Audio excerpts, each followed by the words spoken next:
Good evening to you all. Basically हम देखें तो इंडियन इकोनॉमी को हम स्टार्ट करने जा रहे हैं और पहला सवाल यह उठता है कि इंडियन इकोनॉमी की नीड और रिक्वायरमेंट क्या है। बार बार मैं कहता हूँ कि अगर आप आइडेंटिफाई करें और आइडेंटिफाई करते हुए अगर हम बीपीएससी की नीड रिक्वायरमेंट की बात करें, अगर बीपीएससी की नीड्स और रिक्वायरमेंट की बात करें तो बेसिकली आप देखेंगे क्या, पेपर 1 और पेपर 2 दोनों की नीड्स और रिक्वायरमेंट अलग अलग है।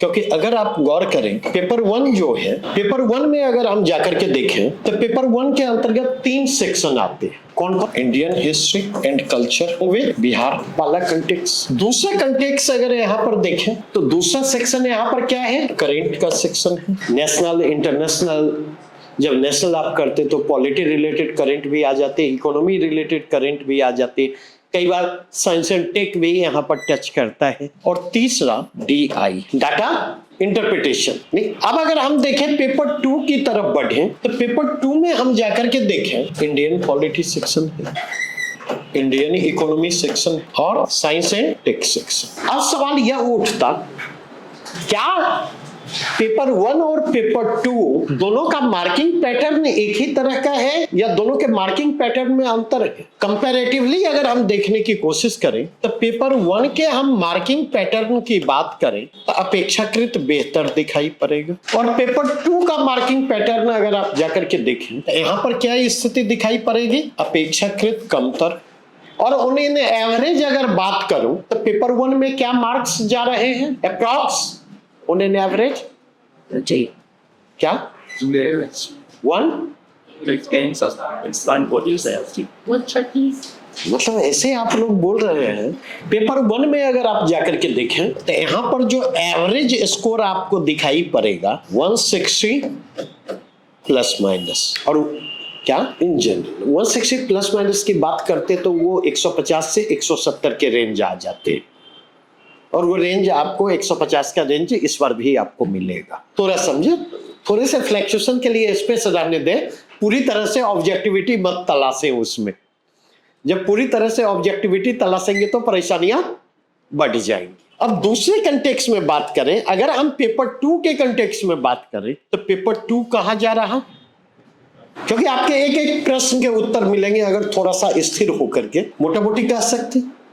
अब अक्सर एक समस्या आप महसूस करेंगे, क्योंकि अगर मैं हिस्ट्री पढ़ाना शुरू करूंगा नहीं तो बार बार आपके मन में भाव आएंगे, इस सब की क्या जरूरत, बार बार ये भाव आएंगे, इस चीज को आप महसूस करेंगे। ठीक है, अभी जब NCERT पढ़ा रहा था तो मॉर्निंग वाले बैच में, तो अभी मेरे बेटे का स्कूल बंद था तो हमने कहा कि तुमको भी क्लास करना है, तो वो क्लास कर रहा था। तो क्लास खत्म होने के बाद माँ से कहता है, मम्मा जानते हो पापा जो है आधा समय पढ़ाते हैं और आधा समय राजनीति की बात करते हैं। समझ, तो हमारे मित्र ने फोन किया एक बार घर पर, तो वो पता चला उसको कि कर रहा है, तो उसने पूछा तो बोला जानते हैं शैलेश शंकर पापा यही काम करते रहते। तो उसने पूछा तुमने पापा को फीडबैक नहीं दिया है? तो उसने कहा वो सुनते कहाँ है, ये शिकायत आप लोगों की भी होगी, वो सुनते कहाँ है। नहीं, ठीक है, तो इस एक चीज आप समझने की कोशिश करें, कंटेक्स्ट जो होता, मेरी जो अपने बारे में धारणा है कि 1 मिनट का समय क्लास का वेस्टेज नहीं होता, बस समझने के तरीके में अंतर है। समझे, कई बार होता है विषय से आपको कनेक्ट करना होता है, कई बार होता है आपके भीतर के जो है थॉट प्रोसेस, आप मतलब थॉट प्रोसेस डेवलप करे आपके भीतर, तो उसके लिए थॉट प्रोसेस का स्टिमुलेशन जरूरी होता है। कई बार पॉजिटिवली, कई बार निगेटिवली, वो हर तरीके वहां पर काम करते हैं। ठीक है, कई बार जो है, क्योंकि आप गौर कीजिएगा, क्योंकि बहुत ज्यादा कहानी सुनाने में भी मुझे जो है पर्सनल लाइफ के एक्सपीरियंसेस को शेयर मैं करता हूं, लेकिन वो जो कहानी और चुटकुला और ये वाला है तो उसमें बहुत समृद्ध नहीं हूं और ना वो शैली है। ठीक है, लेकिन जिंदगी की कहानियां जब आप पिक करते हैं तो वो चीजें आपके लिए हेल्पफुल होती हुई आती। मैं जो बात कहना चाहता कि विषय को देखने का जो मेरा नजरिया है, तो विषय को देखने का मेरा अपना अलग नजरिया है। ठीक है, आप किसी भी विषय को देखते तो उतनी चीजों को देखते हैं क्वेश्चन बैंक के कंटेक्स्ट, और आपकी लगातार कोशिश क्या होती है, जब आप पढ़ रहे होते तो आपकी लगातार कोशिश होती है कि हम जो है मतलब उतना ही पढ़ें जितने से काम चल जाए। और काम चलने के अपने अपने अलग मानदंड होते हैं। नहीं, अगर आपको कह दिया जाए कि 8 प्रश्न पूछे जा रहे हैं एक पेपर में और मोटा मोटी कहे वो 8 का मतलब जो है 5 या 15, 4 19 1 20, पेपर 2 में 20 प्रश्न और पेपर 1 में वो संख्या बढ़ करके कितनी घट के कितनी हो जाती, पेपर 1 में वो घट करके जो है 13 प्रश्न रह जाती है। 5 2 7 7 दूनी 14 और 2 16 प्रश्न रह जाती है। ठीक है, अगर आप जाकर के देखें, अगर आपको कहा जाए कि ये 16 प्रश्न पूछा जाएगा तो आप 16 के बाद 17 टच करने के लिए तैयार नहीं। आज का एक रोचक एक्सपीरियंस में शेयर करना चाहूंगा। ठीक है, हो सकता है आपसे भी मिलवाऊं। दो जो है एक कंपनी से आए हुए थे, आर्टिफिशियल एआई पर काम कर रहे हैं। वो अपने आइडिया को लेकर के आए थे और उनका आइडिया यह था कि हम बच्चों को ये सिखाएंगे, ठीक है, कि आर्टिफिशियल इंटेलिजेंस के सहारे से कैसे जो है स्मार्ट स्टडी की जा सकती है, कैसे स्मार्ट स्टडी की जा सकती है। अब आर्टिफिशियल इंटेलिजेंस के सहारे स्मार्ट स्टडी कैसे की जा सकती है, मतलब 12 घंटे में कैसे आप 15 घंटे का काम कर सके, 14 घंटे का काम कर सके। तो मेरी तो मिलने की इच्छा नहीं थी, लेकिन फिर भी गौतम ने थोड़ा सा उस पर जोर दिया। हमने कहा अच्छा मिलवा दो। तो आधे घंटे करीब मैंने बात की तो उसने बतलाया कि सर आप जो प्रश्न इसमें बोलेंगे उसका उत्तर आप कहेंगे तो वो उत्तर ड्राफ्ट करके दे देगा। समझ? हमने कहा तो ये तो बड़ी शानदार तकनीक है, तब तो हमारे जैसे लोगों की जरूरत ही बच्चों को नहीं होगी, हमारे जैसे लोगों की बच्चों को जरूरत ही नहीं होगी। नहीं, तो सारी बात सुनने के बाद हमने कहा कि अगर मुझसे पूछा जाए तो मैं तो साइंस बैकग्राउंड का नहीं हूं और साइंस में रुचि भी नहीं रही है। बेसिकली मैं ह्यूमैनिटीज बैकग्राउंड का, और तकनीक को लेकर के जो मेरी समझ है वो दो समझ है। पहली समझ हमारी कहती है कि तकनीक ने पहले ह्यूमन लेबर को रिप्लेस किया, तकनीक ने पहले मानव श्रम को प्रतिस्थापित करने का काम किया, रिप्लेस करने का काम किया। और अब तकनीक जो है किसको रिप्लेस करने की कोशिश कर रहा है, किसको किसको बोलो बोलो, नहीं ह्यूमन को तो पहले भी रिप्लेस कर रहा है। तो पहले ह्यूमन लेबर को रिप्लेस करने की कोशिश कर रहा था, अब ह्यूमन माइंड को रिप्लेस करने की कोशिश कर रहा है। नहीं, अब दिक्कत क्या है, वो आर्टिफिशियल इंटेलिजेंस को इस रूप में प्रेजेंट करेंगे कि आपके सारे प्रॉब्लम का सॉल्यूशन यहां पर मौजूद है, जबकि रियलिटी क्या है। नहीं, आर्टिफिशियल इंटेलिजेंस एक प्रोग्राम है, नहीं प्रोग्राम बेस्ड है, और अगर उसके कंटेक्स्ट में देखें तो उसका एक लिमिटेशन है, जितने की प्रोग्रामिंग है वहां तक वह सक्सेसफुल होगा, और जिनकी प्रोग्रामिंग नहीं है, नहीं तो आर्टिफिशियल इंटेलिजेंस को हमने प्रोग्राम किया, आर्टिफिशियल इंटेलिजेंस को हमने प्रोग्राम किया। और अगर आप जाकर के देखें तो ह्यूमन माइंड वह आर्टिफिशियल इंटेलिजेंस नहीं, ह्यूमन माइंड किसको रिप्रेजेंट करता है, नेचुरल इंटेलिजेंस को रिप्रेजेंट करता है, नेचुरल इंटेलिजेंस को रिप्रेजेंट करता। और अगर ह्यूमन माइंड के कंटेक्स्ट में देखें तो इसकी प्रोग्रामिंग किसने की है, इसकी प्रोग्रामिंग हमारे बाप ने की। और हमारे बाप का मतलब बायोलॉजिकल फादर नहीं, बाप का मतलब बायोलॉजिकल फादर नहीं, बाप का मतलब यहाँ पर ऊपर वाला उस सब का बाप है। जो मानते हैं उनका भी है, जो नहीं मानते हैं उनका भी है, मतलब आस्तिकों से लेकर के नास्तिक तक का बाप है। क्योंकि नास्तिकता कोई चीज नहीं है, नास्तिकता कोई चीज नहीं है, घृणा कोई चीज है, मूल उत्पाद है घृणा। मूल उत्पाद क्या है, प्रेम। ठीक है, तो प्रेम जब पॉजिटिव है और प्रेम जब निगेटिव होता है तो वो किसमें तब्दील होता है, हैट्रेड में तब्दील होता हुआ आता। और इसीलिए प्रेम की इंटेंसिटी जितनी ज्यादा होगी, हैट्रेड क्या होगा उतना ज्यादा होगा। और इसलिए अगर आप जाकर के देखें, जब ब्रेकअप होता है तो सबसे पहले क्या करते, चिट्ठी पत्री रुमाल गिफ्ट सबको इकट्ठा करके जलाते, समझे। दरअसल जो है वहां पर हम निगेटिव प्रेम को एक्सप्रेस करते हुए आ रहे हैं, इस चीज को समझने की जरूरत। तो उसने जो प्रोग्रामिंग की है, उसने जो प्रोग्रामिंग की है, और उसकी प्रोग्रामिंग की खासियत क्या है, उसकी प्रोग्रामिंग की खासियत यह है कि सबकी प्रोग्रामिंग अलग अलग की गई है, सबकी प्रोग्रामिंग अलग अलग तरीके से की गई है। और चूंकि सबकी प्रोग्रामिंग अलग अलग तरीके से की गई है, इसलिए कहीं पर 1 जोड़ 1 2 होता, कहीं पर 1 जोड़ 1 0 होता, कहीं कभी 1 जोड़ 1 11 होता है और कहीं 1 जोड़ 1 जो है वह 22 भी होता है।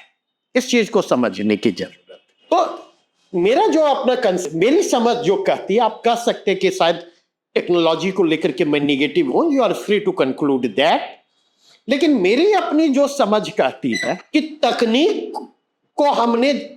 का जो इजाद किया, हमने तकनीक का इजाद इसलिए किया ताकि तकनीक हमें असिस्ट कर सके, तकनीक हमें असिस्ट कर सके। लेकिन तकनीक ने क्या किया? लेकिन तकनीक ने असिस्ट करते करते क्या किया? असिस्ट करते करते उसने हमें कमांड करना शुरू किया। और आज के कंटेक्स्ट में अगर हम जाकर के देखें तो हम तकनीक के मालिक नहीं रह गए हैं, हम तकनीक के दास में तब्दील हो चुके। हमारी सोच, हमारा विचार, हमारा एक्शन, हर कुछ किसके द्वारा गाइडेड है? वह तकनीक के द्वारा कमांडेड है, तकनीक के द्वारा कंट्रोल्ड है और वह तकनीक के द्वारा निर्देशित है। हम इस चीज को समझने की कोशिश कर। अब यहां पर एक और चीज कहूंगा, उसके बाद फिर वापस मैं यहां लौटूंगा। एग्जामिनर भी मैं हूं नहीं, बीपीएससी का एग्जामिनर नहीं हूं, यूपीएससी का एग्जामिनर नहीं हूं। आपकी कॉपी को तो इवेल्युएट करता नहीं, तो एक एग्जामिनर का माइंडसेट तो मेरा है। अब उस एग्जामिनर के माइंडसेट में क्या पाता हूं समझिए। जैसे बहुत सारे शिक्षकों को देखा है, स्टूडेंट लाइफ में भी, टीचिंग कैरियर में भी बहुत सारे ऐसे शिक्षकों को देखा है। और हमने क्या पाया है कि अक्सर जो है उस टीचर ने जो पढ़ाया है, जब तक वो नहीं लिखेंगे वो अच्छे अंक आपको नहीं देगा। मोस्ट ऑफ द केस में वो अच्छे अंक नहीं देगा, ठीक है। और उस टीचर ने आपको जो पढ़ाया है, अगर आपने वह लिखा है तो you will fetch good marks, आपको अच्छे अंक मिलेंगे, समझे। लेकिन मैं उन बेवकूफ शिक्षकों में शामिल हूं, ठीक है। अगर आपके आंसर, मैंने जो कुछ पढ़ाया है, अगर आपके आंसर जो है वो उससे अलग ही है, उसका टेस्ट अलग है, उसका ओरिएंटेशन अलग है, शर्त यही है कि वह क्वेश्चन के डिमांड को फुलफिल करता हो, क्वेश्चन के डिमांड को रेस्पॉन्ड करता हो। अगर ऐसा है तो उस स्थिति में मुझे लगता है मैं उछल के नंबर देता हूं। अपने पूरे के पूरे कैरियर में मैं बतलाऊं, पूरे के पूरे कैरियर में 60 में मैंने एक बार 48 नंबर दिए हैं और 60 में एक बार 46 नंबर दिए हैं फुल क्वेश्चन।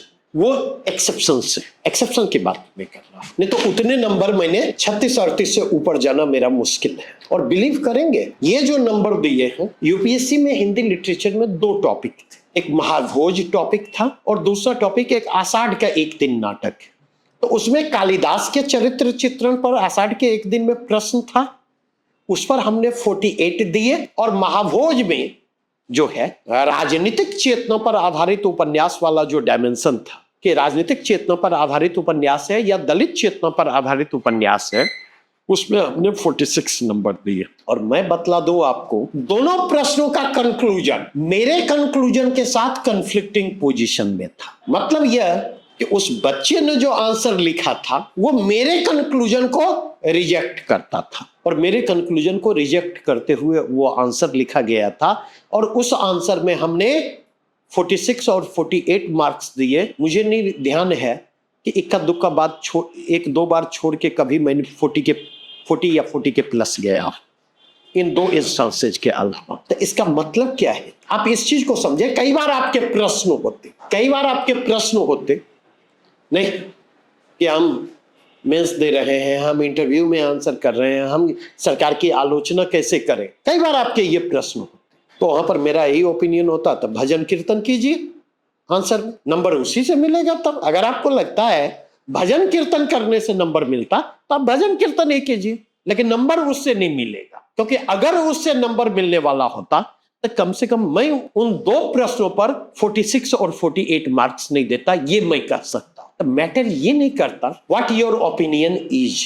क्वेश्चंस की संख्या बढ़ते देखेंगे। पहले पेट क्वेश्चन क्या था, आप लोग क्या करते थे? मौर्य कला कर लिया, मौर्य कला, पाल कला और एक और कौन था, पटना कलम। 3 में जो है एक प्रश्न पूछना ही है। आप लोग तीनों टॉपिक करने की जहमत भी मोल नहीं लेते थे। पिछले बार जो पूछ दिया उसको छोड़ करके शेष 2 टॉपिक को कर लिया, श्योर रहे कि एक क्वेश्चन पूछा जाएगा। दूसरा टॉपिक करना हुआ, क्या कर लिए? तो दूसरा टॉपिक हमने उठाया जनजातीय विद्रोह में संथाल, मुंडा और 1857 का विद्रोह। निश्चिंत रहे, एक क्वेश्चन यहां से रहेगा नहीं। और तीसरे प्रश्न के लिए क्या किया? तो तीसरे प्रश्न के लिए हमने किया, एक बिहार में पाश्चात्य शिक्षा का विकास कर लिया, वेस्टर्न एंड टेक्निकल एजुकेशन।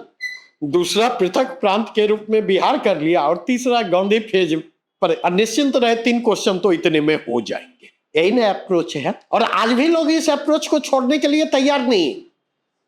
अब अगर आप देखें, पिछले 3 वर्षों से देखें तो प्रश्न कहां से पूछे जा रहे हैं।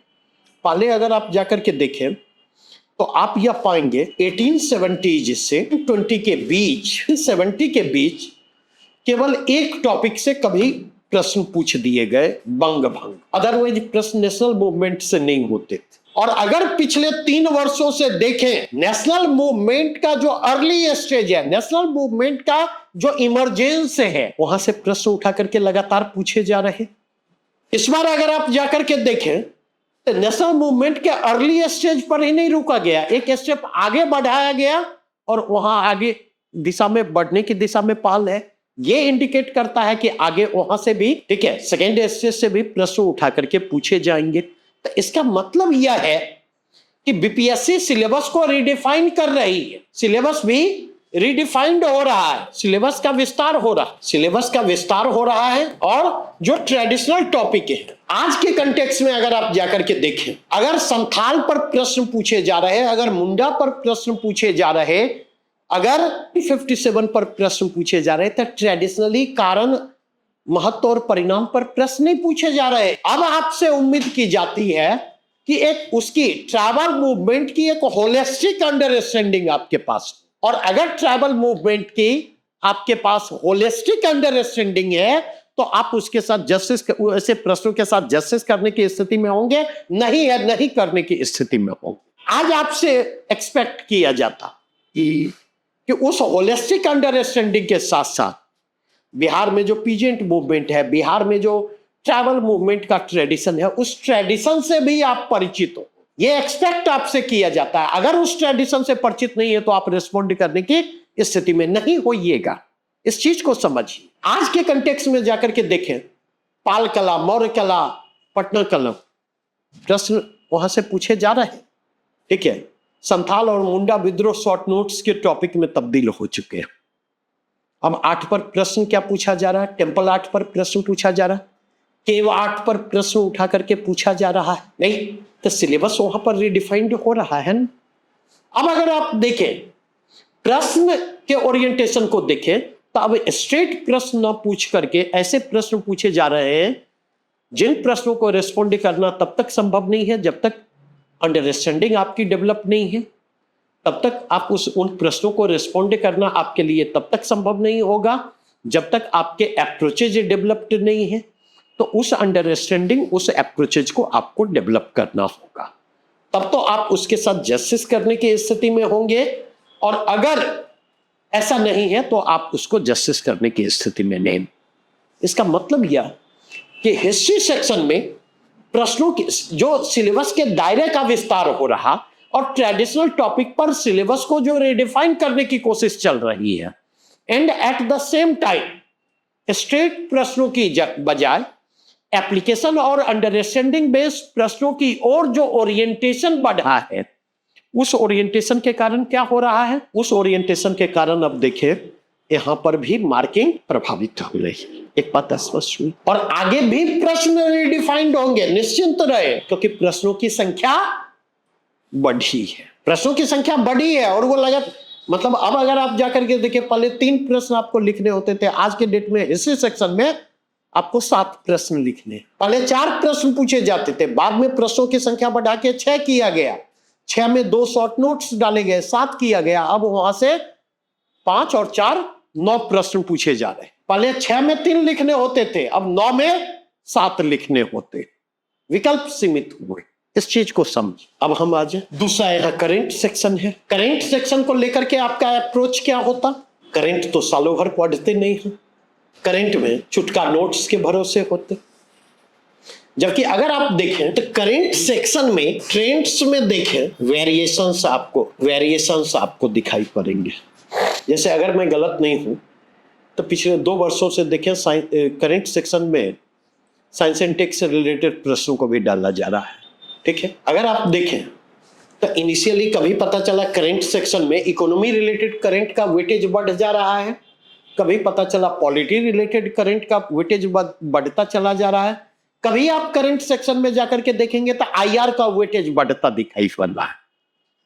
अच्छा, आईआर में भी आप क्या देखेंगे, इंटरनेशनल करंट से जो प्रश्न पूछे जा रहे हैं वो केवल आईआर नहीं, इंटरनेशनल रिपोर्ट्स और इंटरनेशनल इवेंट्स वहां से भी उठा करके प्रश्न पूछे जा रहे हैं। और अक्सर वहां पर देखेंगे बाउंसर की संभावना बढ़ जाती है। अब पलट करके प्रश्नों को देखें तो इसका असर ओवरऑल मार्किंग पैटर्न पर होगा या नहीं। और अगर इस कंटेक्स्ट में देखें, अगर पेपर 1 का नेचर आपको ट्रेडिशनल और करंट मिक्स है तो पेपर 2 के कंटेक्स्ट में देखें, ये जितने टॉपिक आपको हैं, मैं सारे टॉपिक्स के कंटेक्स्ट में आपसे बात कर रहा, इन सारे टॉपिक्स के कंटेक्स्ट में आप क्या पाएंगे, 5 टर्म में यूज करता हूं, जिसके कंटेक्स्ट में पेपर 2 की नीड्स और रिक्वायरमेंट को आप रिडिफाइन कर सकते हैं। और वह क्या है, नंबर 1 एप्लीकेशन के लिए किस चीज की जरूरत है, अंडरस्टैंडिंग। तीसरा, अगर आप जाकर के देखें, चाहे वो इकोनॉमी से जुड़े हुए, चाहे वो पॉलिटी से जुड़े हुए प्रश्न हो, चाहे इकोनॉमी से जुड़े हुए प्रश्न हो, चाहे साइंस एंड टेक से जुड़े हुए प्रश्न, अगर आप देखें तो वहां पर अपडेशन की जरूरत होती है। बिना अपडेशन के आप उनको रेस्पॉन्ड नहीं कर सकते। चौथा कंटेक्स्ट अगर आप जाकर के देखें तो आप क्या पाएंगे, इंटर डिसिप्लिनरी अप्रोच। इसका क्या मतलब हुआ, नेप के बारे में तो सुना होगा, new education policy 2020। New education policy 2020 किसकी बात करती है, तो न्यू एजुकेशन पॉलिसी 2020 जो है वह जो है मल्टी डिसिप्लिन की बात करती है, मल्टी डिसिप्लिनरी अप्रोच की बात करती है।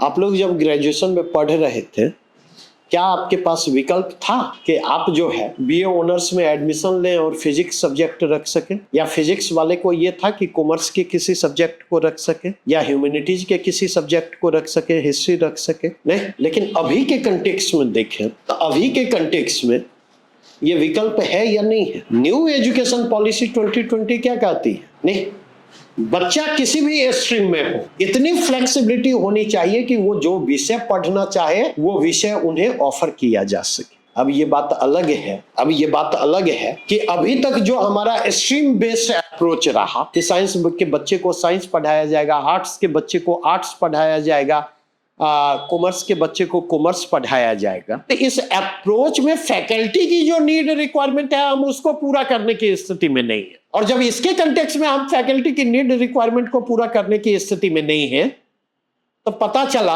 हम इंजीनियरिंग कॉलेज में लिटरेचर का कोई पढ़ना चाहे वो सुविधा उपलब्ध करवाएंगे, और इंजीनियरिंग कॉलेज में अगर हिस्ट्री पढ़ना चाहे वो सुविधा उपलब्ध करवाएंगे, तो वहां की फैकल्टी कहां से आएगी, कैसे आएगी। जब तक उसके लिए आप पूरे के पूरे एक लार्जर कैंपस के कॉन्सेप्ट को लेकर के नहीं आएंगे, जहां पर हर स्ट्रीम की फैकल्टीज उपलब्ध हो और उनके लिए और बच्चों को इस तरह के विकल्प उपलब्ध करवाए जा सके, तब तक ऐसा संभव होगा।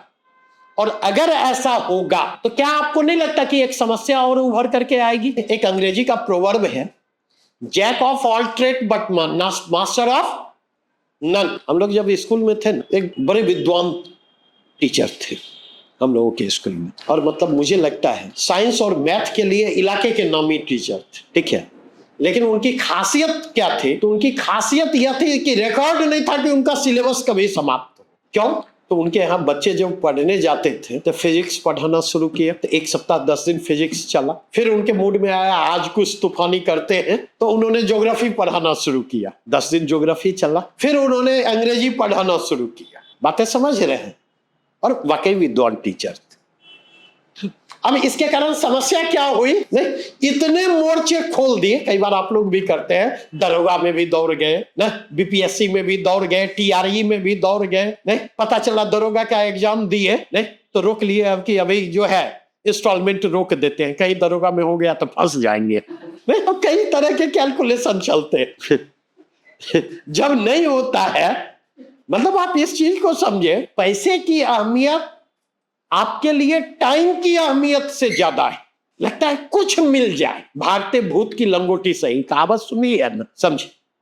और वो कुछ मिलने के चक्कर में क्या, कुछ पाने के चक्कर में क्या होता, हाथ में कुछ नहीं होता है, कुछ नहीं होता। और अगर वो कुछ मिल जाए, एक बड़ी विडंबना है, मैं आपको बतला रहा। मोस्ट ऑफ द केस में आप जाकर के देखें, ठीक है, जो आदमी जो काम कर रहा है, ठीक है, क्या वो अपने रोल के साथ जस्टिस कर रहा है, पहली चीज। क्या वो अपने काम से खुश है, दूसरी चीज। और मैं कह रहा हूं सर्वे करने के लिए, मैं आपको कह रहा हूं पूछने के लिए। और दोनों स्थिति में जवाब क्या आएगा, क्या जवाब आएगा, नहीं। क्यों नहीं जवाब आएगा, क्योंकि उसने कुछ की तलाश में कुछ तो कर लिया, लेकिन उसके अंदर बैठा हुआ ये काम मेरे लायक नहीं है, नहीं, ये काम मेरे लायक नहीं है, ये भाव उसके मन में बैठा हुआ है। नहीं, जिस काम से उसकी रोजी रोटी चल रही है, जिस काम से उसका घर चल रहा है, जो काम, जिस काम पर उसकी आजीविका निर्भर है, उस काम के प्रति सम्मान का भाव नहीं है। उस काम को वह मजबूरी में कर रहा है, नहीं। और जब आप मजबूरी में करेंगे तो मेरी दो बातों को ध्यान में रखेंगे। पहली बात ध्यान रखेंगे, उस काम को करते हुए कभी आप खुश नहीं रह सकते। और जब आप अपने काम को एंजॉय नहीं करेंगे, जब तक आप अपने काम को एंजॉय नहीं करेंगे, आप अपना बेस्ट नहीं दे सकते। ये बात मेरी लिख करके रख लीजिए। तो मास्टरी तो ज्वाइन कर लिया है, लेकिन उसको लग रहा हो कहां फंस गए हैं। हमको तो कलेक्टर, डिप्टी कलेक्टर बनना था, हमको तो डिप्टी एसपी बनना था, समझ। तो जिंदगी भर वो अपने भी फ्रस्ट्रेशन में रहेगा और स्टूडेंट को भी फ्रस्ट्रेट करता रहेगा, नहीं, क्योंकि है वो मास्टर, लेकिन उसको लगातार यह एहसास होता है हम मास्टर नहीं है, हम डिप्टी कलेक्टर हैं, डिप्टी कलेक्टर हमको होना चाहिए, हमको जो है डिप्टी एसपी होना चाहिए। यह एहसास लगातार उसके भीतर बना रहेगा। तो मास्टरों के ग्रुप में भी अनफिट पाएगा अपने आप को, क्योंकि वो सेंस ऑफ सुपीरियरिटी क्या होगी, वो कैरी ऑन करेगी। जबकि आवश्यकता इस बात की है कि हम जिस काम को कर रहे हैं, ठीक है, कहीं ना कहीं उस काम के प्रति सम्मान का भाव तो होना चाहिए हमारे इसमें।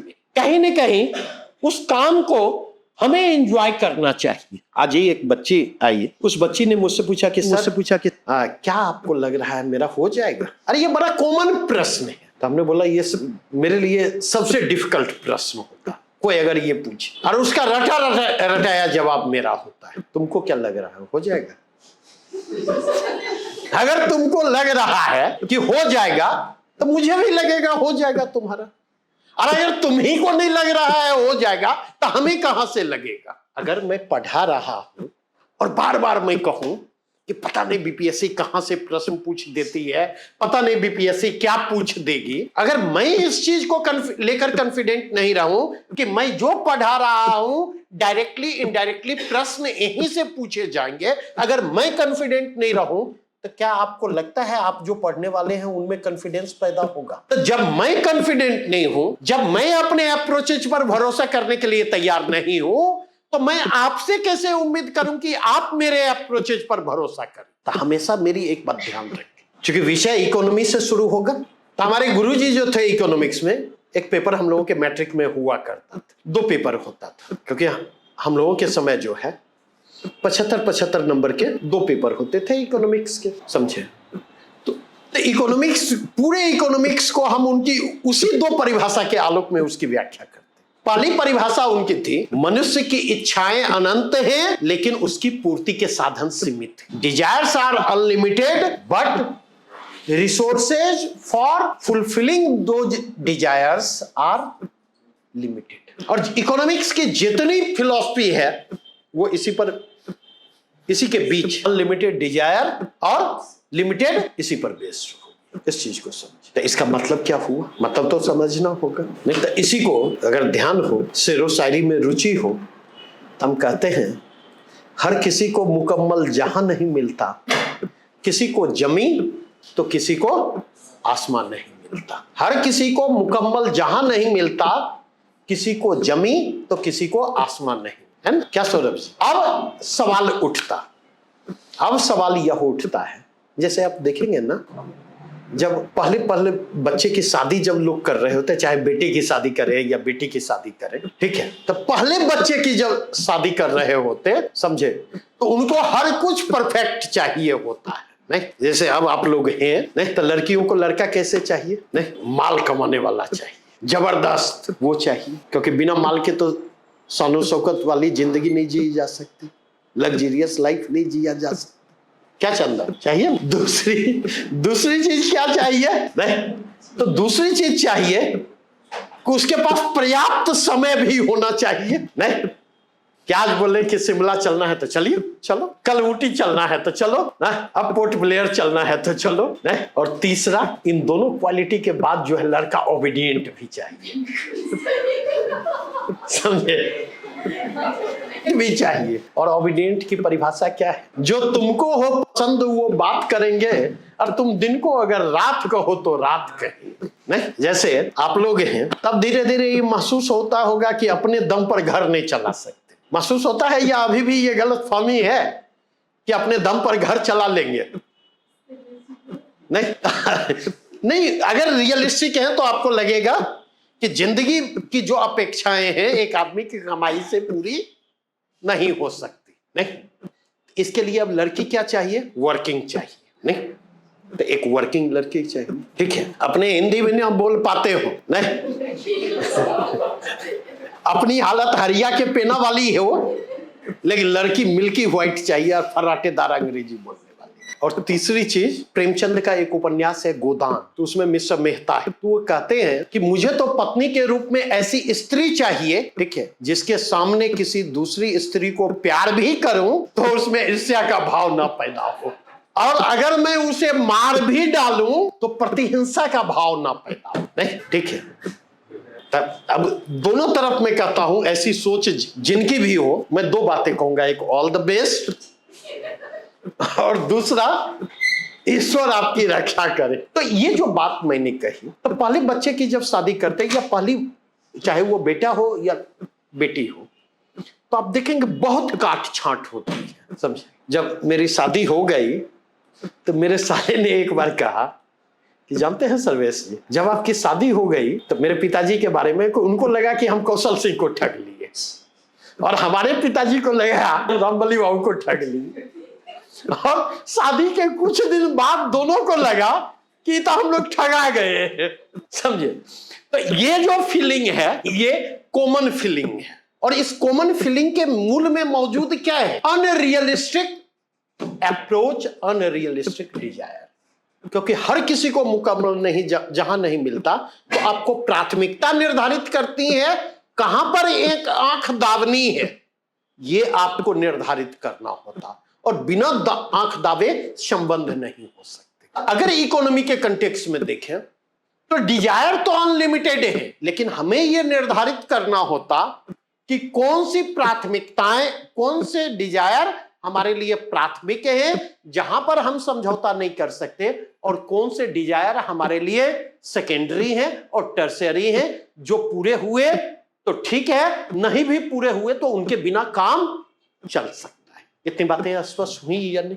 यहां तक में कोई डाउट? तो एक तो ये परिभाषा थी। दूसरी परिभाषा क्या थी उसकी? उन्होंने बतलाया कि higher the risk higher will be the gain, lower the risk lower will be the gain. नहीं, और इसी को एक सिनेमा का डायलॉग है ना, मुझे हो तो नथुलाल के जैसी, नहीं तो नहीं हो। मुझे हो तो नथुलाल के जैसी, नहीं तो नहीं। नहीं, ये उसी की ओर इशारा करता। कलेक्टरों आप ही बनिएगा, एसआई के लिए भी आप ही दौड़िएगा, कांस्टेबल के लिए आप ही दौड़िएगा, नहीं, ग्रुप डी में रेलवे का निकलेगा वो भी आप ही भरिएगा। नहीं, तो आप खुद देख लेना आपका रेंज कितना व्यापक है, आपका रेंज कितना व्यापक है। दरअसल आप अपनी प्राथमिकताओं को लेकर स्पष्ट नहीं, आप इस बात को लेकर के स्पष्ट नहीं है कि आपको अपनी जिंदगी से क्या चाहिए, इसको लेकर के स्पष्ट नहीं। और तीसरी बात, आप जो है एक रिस्क फ्री गेम खेलना चाहते हैं, जोखिम से बचने की प्रवृत्ति है। मेरी बातें समझ में आई?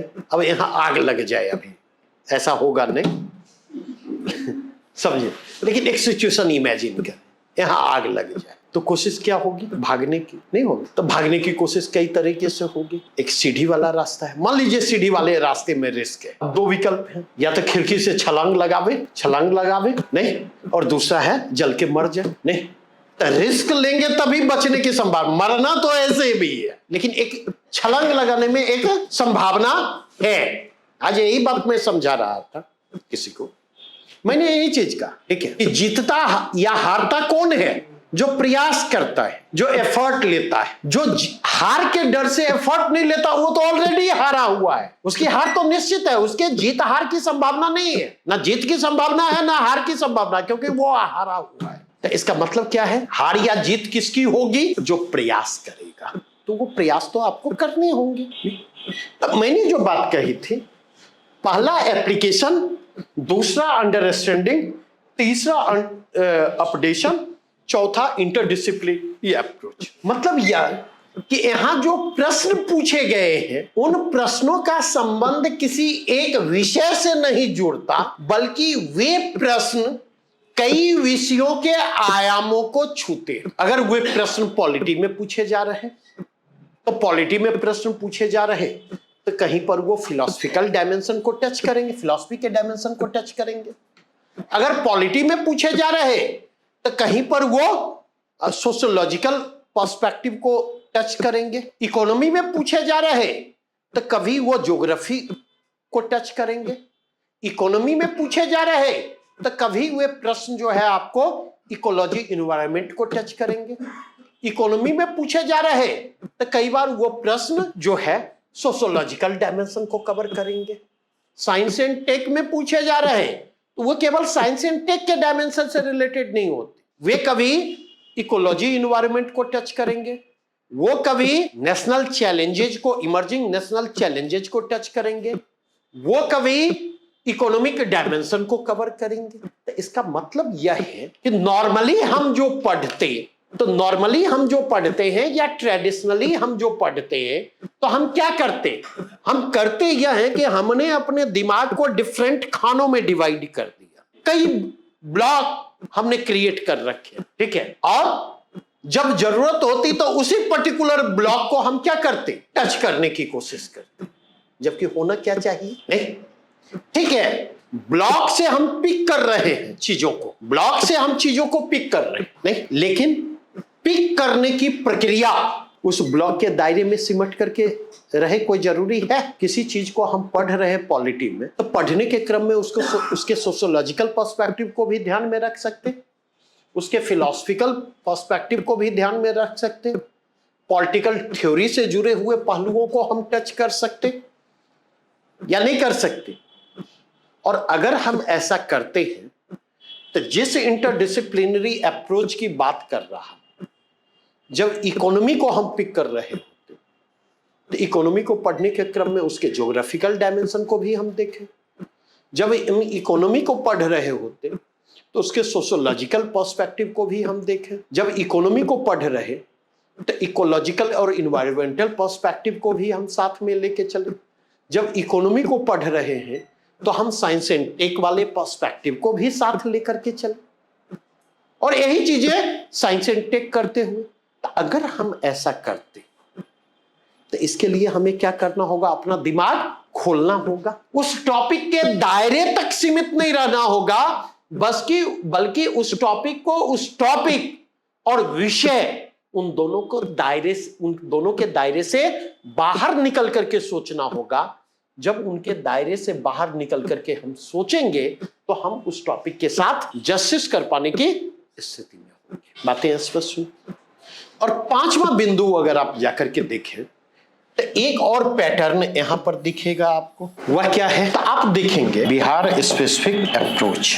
आप पेपर 2 के प्रश्नों को देखें तो पेपर 2 के प्रश्नों में क्या देखेंगे? कोई भी प्रश्न पूछा जा रहा है तो टेल क्वेश्चन के रूप में बिहार मौजूद है, और टेल क्वेश्चन के रूप में बिहार की मौजूदगी क्या कहती है? कुछ इशारा करती है किसकी तरफ? तो यह इशारा करती है अप्रोचेज की तरफ। यह इशारा करती है कि जब किसी भी टॉपिक को हम पढ़ें तो उस टॉपिक को पढ़ते हुए हम इन संभावनाओं को तलाशें कि अगर इस टॉपिक पर पूछे जाने वाले प्रश्न को बिहार से अटैच किया जाएगा, इन प्रश्नों को अगर बिहार से कनेक्ट किया जा सकता तो कैसे कनेक्ट किया जा सकता है, ठीक है। और केवल उस टॉपिक को पढ़ते वक्त हम ये काम ना करें, बल्कि अगर आप जाकर के देखें, मैं उम्मीद करता हूं कि न्यूज़पेपर आप लोग नहीं पढ़ते होंगे, क्या पढ़ते हैं? कितने लोग हाथ खड़े करें तो मतलब 7-8 लोग हैं। मतलब बेवकूफों की संख्या बढ़ रही है, ठीक है। क्योंकि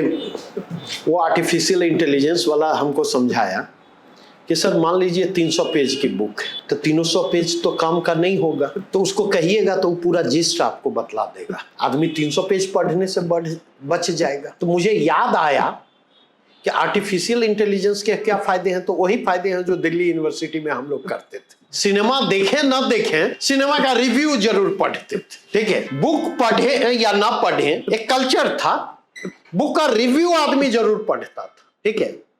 और 400, 500, 600 शब्द में बुक का रिव्यू पढ़ के, सिनेमा का रिव्यू पढ़ के, उस पर घंटों डिस्कशन होता था कैंटीन में बैठ के, घंटों, कॉलेज के कॉरिडोर में बैठ के या कॉलेज के लॉन में बैठ के घंटों डिस्कशन उस पर होता था। और उस डिस्कशन को सुन लेते तो सहसा आपको विश्वास नहीं होता कि इस आदमी ने बुक नहीं पढ़ी है या सिनेमा नहीं देखा। मतलब इतनी ऑथेंटिसिटी के साथ डिस्कशन होता था, समझे। हम यह समझने के लिए तैयार नहीं है कि कोई भी आर्टिकल होता, कोई भी आलेख होता। और मैं एग्जांपल के साथ बात करूंगा। एक बच्चा आया हिंदी लिटरेचर के, उस समय दिल्ली में सार्थक IAS के नाम से हमारा संस्थान था, तो वो बच्चा ऑलरेडी सिलेक्टेड था यूपीएससी में, ठीक है। मेरे ख्याल से रेवेन्यू सर्विस या रेलवे उसे मिला हुआ था, इंप्रूवमेंट के लिए दे रहा। हिंदी लिटरेचर से था, उसने क्रैश कोर्स ज्वाइन किया मेरे। और हमारे क्रैश कोर्स का पैटर्न यह होता था कि ऑन द स्पॉट मैं एक शॉर्ट नोट्स या व्याख्या रोज लिखवाता था, कंपलसरी था, ठीक है।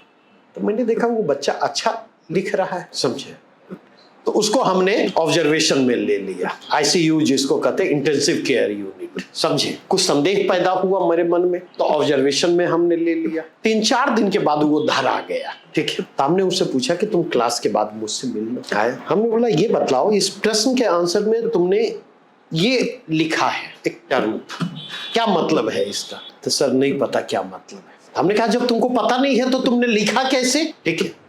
तो उसने बताया एक्चुअली सर हमारे एक सीनियर थे, उन्होंने हमें गाइड किया, तो उन्होंने मुझे समझाया कि देखो जो भी टॉपिक है उस टॉपिक पर कुछ टर्म को रट जाओ, और जब भी उस टॉपिक पर आंसर लिखते हो, ठीक है, तो बम्बार्ड करो उस टर्म को, ठीक है। तब होता क्या है, तकनीक तो अच्छी है नहीं, लेकिन एक हमारे गुरुजी थे स्कूल में, वो कहा करते थे नकल के लिए अकल की जरूरत होती है, अन्यथा शकल बिगड़ जाता है। नकल के लिए अकल की जरूरत होती है, अन्यथा शकल बिगड़ जाता है। तो होता क्या है, जब हम किसी चीज को मेंशन कर रहे होते तो उसका एक स्पेसिफिक कंटेक्स्ट होता, तो अगर उसके अर्थ से हम वाकिफ हैं तो उसको उस स्पेसिफिक कंटेक्स्ट के साथ हम मेंशन करते, और अगर उसके अर्थ से वाकिफ नहीं है तो कई बार मेंशनिंग आउट ऑफ कंटेक्स्ट भी हो सकता है। और जब मेंशनिंग आउट ऑफ कंटेक्स्ट होगा तो वो क्या हो जाएगा, हसुआ के ब्याह में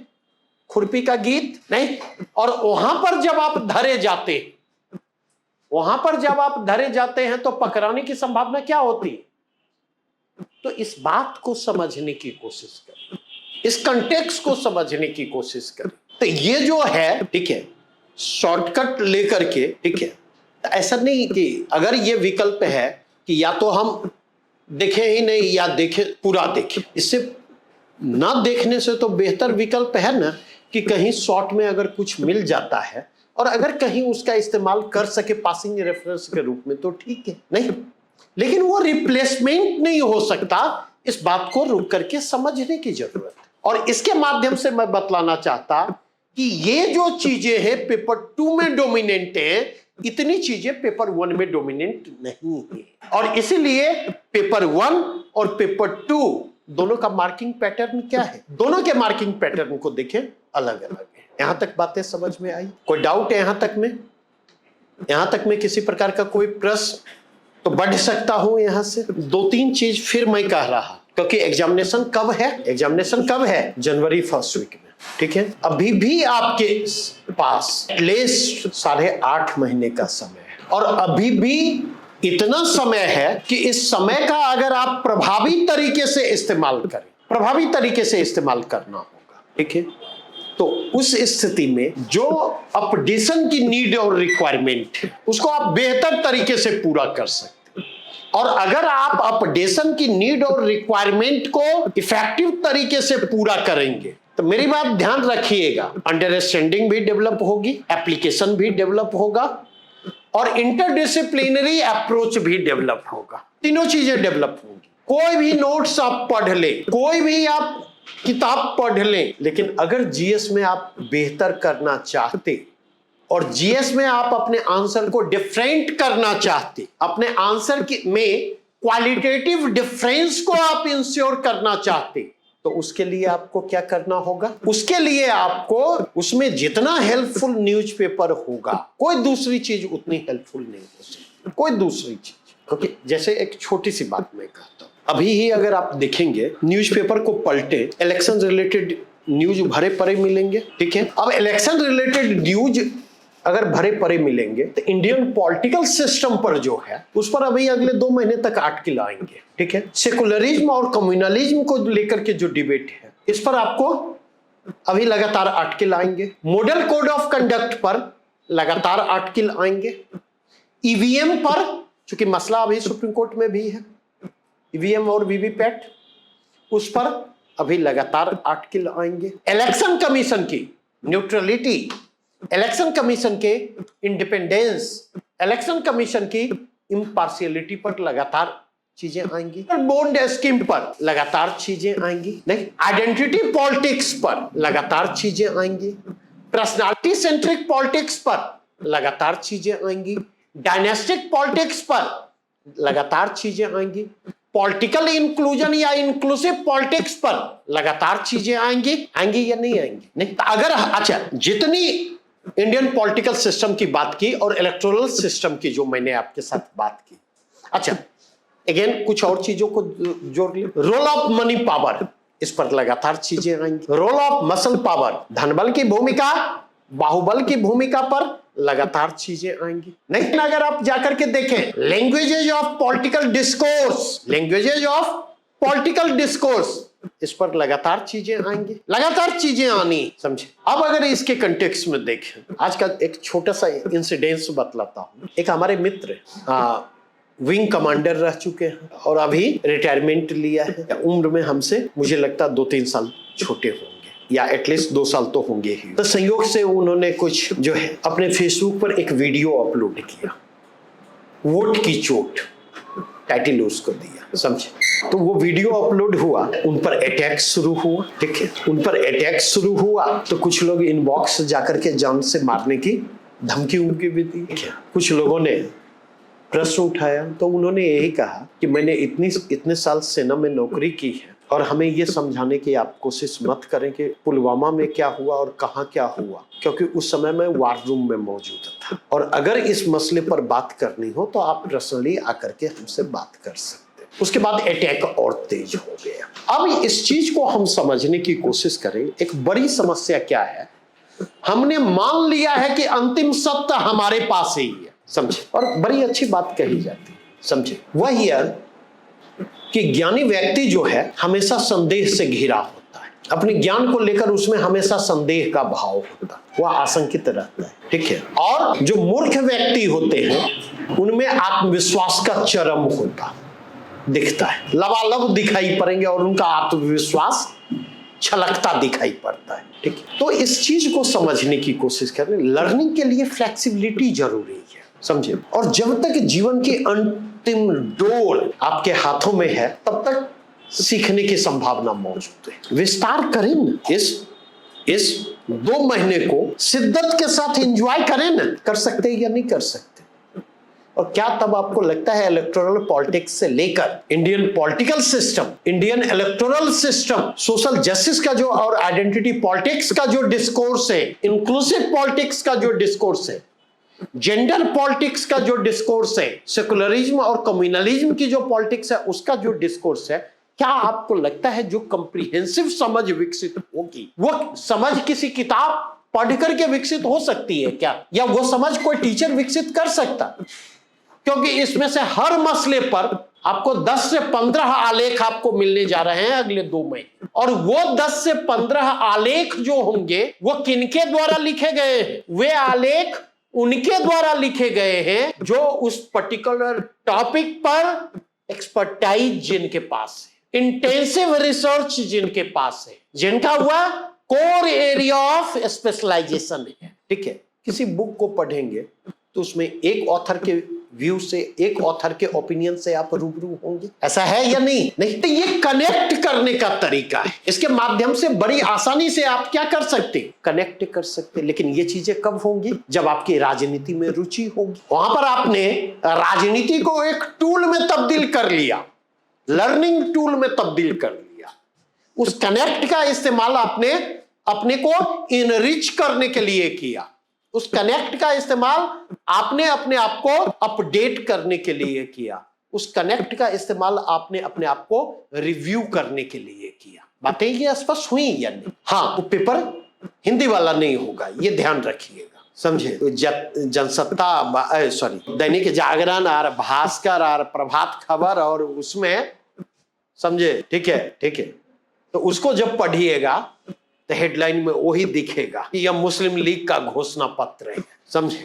क्योंकि उसकी अपील ज्यादा है, उसका टीआरपी, उसके कारण उसका सर्कुलेशन बढ़ेगा। ठीक है, और सर्कुलेशन ही नहीं बढ़ेगा, सरकार की ओर से विज्ञापन भी ज्यादा मिलेगा। तो इस चीज को समझने की जरूरत है। बातें स्पष्ट हुई? तो थोड़ा सा नजरिया बदले। एनसीईआरटी जितनी बार आप पढ़ सकते, जितनी बार पढ़ सकते, और एनसीईआरटी अगर पढ़ रहे हैं तो पॉलिटी तक सीमित नहीं रहे, इकोनॉमी तक सीमित नहीं रहे। एनसीईआरटी पढ़ रहे हैं तो हिस्ट्री तक सीमित नहीं रहे, एनसीईआरटी पढ़ रहे हैं तो ज्योग्राफी तक सीमित नहीं रहे, साइंस एंड टेक तक सीमित नहीं रहे। जबकि एनसीईआरटी पढ़ रहे हैं तो सोशियोलॉजी की भी एनसीईआरटी को पढ़िए, सोशियोलॉजी की एनसीईआरटी को भी पढ़िए, ऐसे में पे करेगा। एनसीईआरटी अगर पढ़ रहे हैं, ठीक है, तो एनसीईआरटी अगर पढ़ रहे हैं तो साहित्यिक की जो एनसीईआरटी है, लिटरेचर की, उसको भी पढ़े। कला और संस्कृति वाली जो एनसीईआरटी है उसको भी पढ़ने की कोशिश कर। तब आप इंटेंसिव और एक्सटेंसिव अप्रोच के साथ अपनी तैयारी को आगे बढ़ा सकते हैं। और इस तैयारी में जो रिस्क है, उस रिस्क को आप समाप्त नहीं कर सकते, ध्यान रखिएगा। रिस्क को समाप्त नहीं किया जा सकता, रिस्क को मिनिमाइज किया जा सकता। क्लियर? अब दो चीजें क्या, क्योंकि हमें कहाँ चर्चा शुरू करनी है, इंडियन इकोनॉमी। चर्चा शुरू कल करूंगा, लेकिन कुछ चीजें आपसे इनपुट लेना चाहूंगा। इकोनॉमी में क्या समस्या लगती है, ये बात तो की जा सकती है। इकोनॉमी को लेकर क्या सोच है आपकी, बताइए। वो तो यहाँ नहीं बतलाएंगे, क्लास में जीडीपी, जीएनपी, एनडीपी, एनएनपी बतलाएंगे, बोलिए। वो तो नहीं बतलाएंगे, ठीक है। और क्या समस्या है? मतलब जो करूंगा वो क्लियर बतला दूंगा, और नहीं करूंगा वो भी स्पष्ट शब्दों में बतला दूंगा, समझे? क्योंकि कहीं ना कहीं तो रेड लाइन खींचना होगा ना। और क्या, अरे इकोनॉमी के बारे में क्या सोचते हैं ये तो बतलाइए। आज कौन सा दिन है, मंगलवार? अरे तो आज तो हनुमान जी प्रचंड रूप में होते हैं। हाँ, मौन वगैरह तो नहीं है क्या? इकोनॉमी को लेकर क्या सोच है आपकी? क्या बोलिए। सब चुप रहिएगा तो मैं भी चुप हो जाऊंगा, क्योंकि बोलना आप ही को है, मैं नहीं बोलूंगा इस मसले पर। और अगर आज नहीं बोलेंगे तो कल बोलवाऊंगा। सोचने का समय दिया 22 घंटे का, कुछ तो सोच होगी ना इकोनॉमी को लेकर। मतलब अच्छी चीज है, वो चीजों में हम लोग कम पड़ जाते हैं। क्या जो इंटरडिसिप्लिनरी अप्रोच रहता है, हर तरफ से कनेक्ट करें, एक धारा बढ़ते हैं, बस सब कुछ रहता है। हाँ, आपने अभी भी मेरे मूल प्रश्न का जवाब नहीं दिया, जो जवाब मैं चाह रहा हूँ। ठीक है, वो आपने सही कहा। आप जो बात कर रहे हैं उसमें मैं कहता हूँ कि पृथ्वी गोल दो ही विषय में है, ज्योग्राफी में और इकोनॉमी में। चर्चा जहां से शुरू कीजिएगा, खत्म होते होते सर्किल पूरा हो जाएगा। ठीक है, सोच के आइएगा क्या समस्या है तब, क्योंकि बोलना आप ही को है। क्योंकि जब आप समस्या ही आइडेंटिफाई करने की स्थिति में नहीं है, तब उससे ज्यादा बेहतर है सीधे मैं टॉपिक पर बात करूं। नहीं, और मुझे पता है कि मेरे टॉपिक पर बात करने का कोई फायदा नहीं है तब तक जब तक आप समस्या को आइडेंटिफाई नहीं करेंगे। क्या समय दे दिया जाए सोचने के लिए? हाँ, अरे हाँ ना, कुछ बोलिए ना। कल अगर पूछूं तो छूटते ही इस प्रश्न का उत्तर मिलेगा। इकोनॉमी के बारे में आप क्या सोचते हैं? बहुत ज्यादा किस में? हाँ, तो दिक्कत क्या है अपडेशन में? जाइए, जो क्वेश्चन उठाया है ना, आप क्या क्या सोचते हैं, पहले कल का क्लास 2 पार्ट में डिवाइड होगा, पूरी तरह से इंडियन इकोनॉमी पर बेस्ड होगा, स्ट्रेटेजिकल डायमेंशन, ट्रेंड एनालिसिस और उससे जुड़ी हुई समस्या। आपको ये आइडेंटिफाई करना है कि आपको इकोनॉमी में समस्या क्या लगती है और कहां पर लगती है। ठीक है, अब जाकर के सोचिए, समय दे दिया, इस पर काम कीजिए। आज से कल तक का समय है, 22 घंटे का समय है। बी ऑनेस्ट टू योरसेल्फ, ईमानदारी पूर्वक आप इवेल्युएट कीजिए अपने आप को। ठीक है, मैं क्या कर सकता हूं इकोनॉमी के क्लास के जरिए, ये कल सबसे अंत में बतलाऊंगा, लेकिन वहां पर रहेगा T&C अप्लाइड। T&C अप्लाइड मतलब टर्म एंड कंडीशन अप्लाइड। ठीक है, समझ, क्योंकि अगर मुझसे पूछे, मैं जितना इकोनॉमी एंजॉय करता किसी दूसरे सब्जेक्ट को एंजॉय नहीं करता। ठीक है, ओके, थैंक यू।